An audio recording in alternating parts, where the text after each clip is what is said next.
Sudah menjadi rutinitas warga sekitar Pantai Citepus untuk berburu ikan teri impun yang keberadaannya langka, tidak setiap hari ditemukan. Ikan berukuran kecil ini biasanya melimpah atau berimigrasi dari laut menuju sungai dalam kurun waktu 3 bulan sekali, bahkan bisa setahun sekali. Menurut warga, sudah menjadi rutinitas warga sekitar untuk berburu ikan teri impun ini. Selain untuk dikonsumsi sendiri, warga juga menjualnya untuk mencari penghasilan tambahan. Harga per satu gelas plastik dibanderol dengan harga Rp15.000.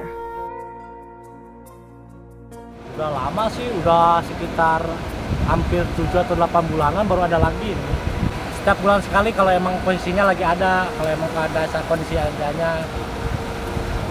Cuma kalau nggak ada mah ya nggak ada, kosong sama sekali.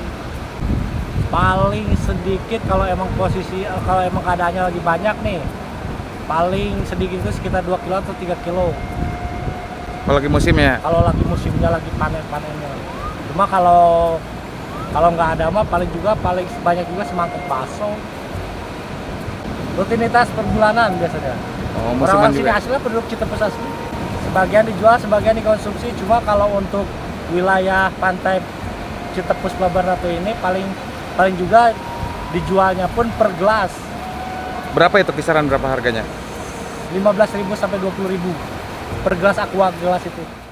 Dari Desa Citepus, Kecamatan Palabuhan Ratu, Kabupaten Sukabumi, Indra Sopyan mengabarkan untuk Dinamika.